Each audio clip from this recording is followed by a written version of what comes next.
अस्सलाम वालेकुम एरीज़, मैं हारिस अज़मी प्रोफेशनल एस्ट्रोलॉजर आपकी खिदमत में हाज़िर हूँ इस हफ़्ते की एस्ट्रोलॉजिकल कैलकुलेशंस लेकर। ये 2021 का आखिरी हफ़्ता है, 25 दिसंबर से सो ऑन आखिर तक चलेगा। एस्ट्रोलॉजिकल तमाम शॉर्ट टर्म प्लैनेट्स उसी तरह बिहेव करेंगे जिस तरह पिछले हफ़्ते बिहेव करें, बेहतरीन फॉर्म में चल रहे हैं। मार्स आपका जो रूलिंग प्लैनेट है वो आपके 9th एंगल पर है, गैर मामूली है आपके लिए। करेज, डिसिप्लिन, किरदार साजी, नेचुरल एबिलिटीज़ एंड लॉसेस की रिकवरी की वजह बन रहा है। मरकरी 10th एंगल पर कैरियर को सपोर्ट कर रहा है, एक्स्ट्राऑर्डिनरी सपोर्ट है। 10th एंगल पर ही वीनस है बट रेट्रोग्रेड है। 10th एंगल पर ही मरकरी सन है। इन सब की आमेजिश, इन सब का आपस में इकट्ठा होना आपके कैरियर को साल के एंड पर इंतहाई लेवल्स को टच करा रहा है।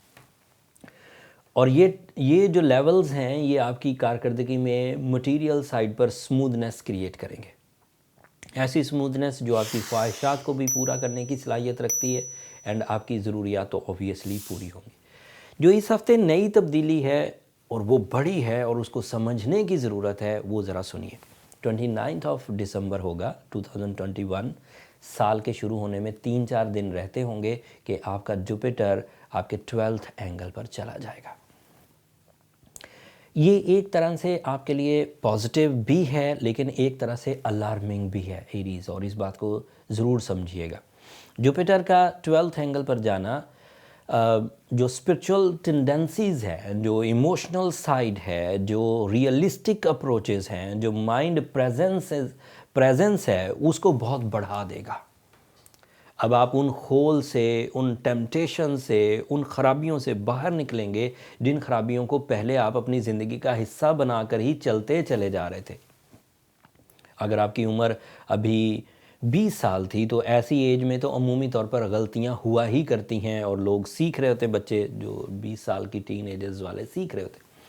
बट अगर कोई एरीज़ ऐसा था जो 40s मेच्योर एजेस में था और फिर भी कुछ गलतियां करते थे, ज़िंदगी के कुछ ऐसे डिसीजन, कुछ ऐसी आदतें, कुछ ऐसे रिलेशंस, कुछ ऐसी इन्वेस्टमेंट्स, कुछ ऐसी उनकी सोचें थीं जो इर्द गिर्द के लिए तकलीफ़ दे थी, या उनके खुद के जो ज़िंदगी में ठहराव, रुकावट या ट्रबल्स आ रही थी, उन सोचों में भी ख़ात्मे की वजह बनेगा, उन खराबियों को रिपेयर करने की वजह बनेगा। नई कसक और तड़प उठेगी जिसमें आप टू दी टारगेट होके प्लेजेंटली, सक्सेसफुली, रिस्पेक्टफुली आगे बढ़ने की कोशिश करेंगे। तो ये सिर्फ नॉन मटीरियल साइड पर, सिर्फ सोचों की हद तक आप में तब्दीलियाँ लाएगा। एंड वो तब्दीलियाँ सारी बात है फिर कुछ अरसे बाद बंदे के जो ग्राउंड रियलिटीज़ होती हैं, हकीकी प्लान्स, उनमें भी आने लगती हैं। तो ये उसका पॉजिटिव एंड है।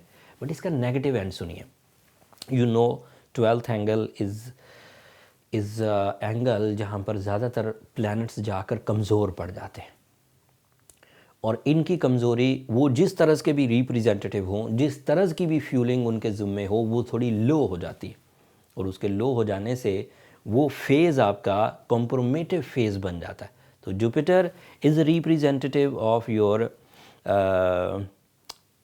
Intellectual abilities, education, luck factor, sudden gains. अब ये थोड़ा कमज़ोरी की हालत में जाएगा।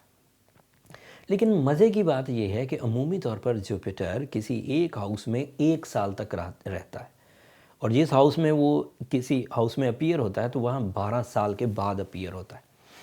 लेकिन इस दफ़ा आपके लिए कुछ प्लस पॉइंट ये है कि ये इस दफ़ा 2 हाउसेस को क्रॉस करेगा, 2 हाउसेस में जाएगा। अभी 6 महीने तकरीबन 5 महीने तकरीबन मई की 10 तारीख तक, 5th मंथ की 10th डेट तक, मिड मई तक ये पाइसेस एंगल पर रहेगा और उसके बाद ये एरीज़ एंगल पर चला जाएगा। तो इसका मतलब है अगले 5 महीने आपको लक फैक्टर में खुद एहतियात से अपनी स्पिरिचुअल साइड को स्ट्रॉन्ग करके, अपने प्लान्स को एक्यूरेट करके, अपनी कैलकुलेशंस को एग्जैक्टिव करके ध्यान से चलना होगा। वो जो मुफ्त का फ्यूल 2021 में आपको मिला इन योर 11th एंगल, ये 11वें घर में था पूरे 2021 में, और उसकी वजह से सडन गेन्स जो एरीज़ 2021 में एक्स्ट्रा ऑर्डनरी परफॉर्म करते रहे हैं, उसमें तकरीबन 42% इंटरफेरेंस इस जुपिटर की थी। तो 2022 में अब वो 41% जो सपोर्ट है वो नहीं मिलेगी या कम मिलेगी। तो यू हैव टू केयरफुल। अब आप जल्दियाँ, अब आप वर्बल डिसीजंस, अब आप एक्स्ट्रा ऑर्डनरी कानूनी मसाइल में अब बहुत ज़्यादा वो नहीं हो सकते। आपको थोड़ा ध्यान करना होगा। अगर आप बहुत तेज़ी दिखाएंगे तो बाद में पछताना पड़ेगा। जुपिटर की ये पोजीशन अपना असर ज़रूर दिखाएगी। ये शॉर्ट टर्म प्लैनेट्स की तरह नहीं है कि अगर एक दिन ज़ाया भी हो गया तो एक दिन छोटी सी चीज़ थी, 12-14 घंटे का दिन होता है, ख़त्म हो गया, कोई बात नहीं। ये 6 महीनों पर मबनी एक फ़ेज़ है, तो इसे हम सीज़न कहते हैं। It is not a short term thing कि 2 दिन चलेगी, मिल भी गई तो ठीक है, ना भी मिली तो कोई बात नहीं। लेकिन जब 6 महीने का एक फ़ेज़ या 5 महीने का कोई फ़ेज़ चलता है तो वो आदतों पर भी असरअंदाज होता है, वो रिश्तों पर भी असरअंदाज होता है, वो माइंड पर भी असरअंदाज होता है, वो प्लानिंग्स पर भी असरअंदाज होता है। So Jupiter is a type of a planet जो असरअंदाज होगा, विजिबल होगा, रीडेबल होगा। चुपके से आकर चुपके से नहीं चला जाएगा, अपने असर दिखाएगा।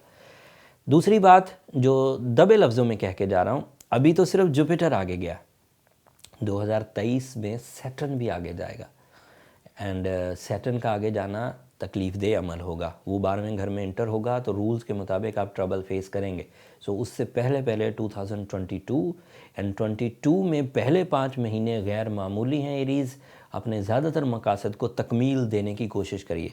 बाद में ये जो मैं अभी 5 महीने की बहुत अच्छी खबरें सुना रहा हूँ, bye Mars, bye sun, bye Mercury, bye Venus, कुछ अरसे बाद मैं ही इसकी उलट खबरें सुना रहा हूँगा।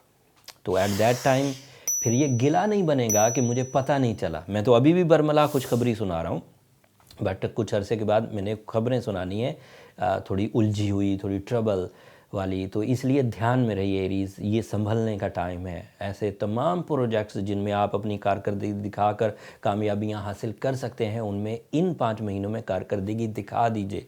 वेट एंड सी वाली पॉलिसी से बाहर निकलिए, अमली इक़दामात बढ़ाइए। खुद कर लें, बहुत अच्छी बात है। खुद ना कर सकें, blue sapphire is a catalyst जो आपकी एनर्जीज़ को बूस्ट अप कर देगा, नेगेटिविटीज़ को रिपेयर कर सकता है। उसकी सलाहियत है, अल्लाह ताला ने उसमें ये ताकत रखी है कि उसका जो केमिकल फार्मूला है, उसकी जो रेडिएशंस हैं, वो आपके नेचर को बहुत सपोर्ट करती हैं। सूरह शम्स पढ़ना भी गैर मामूली स्पिरिचुअल ग्रोथ की वजह बनेगा, उसको भी 5 दफ़ा कंसीडर करिए।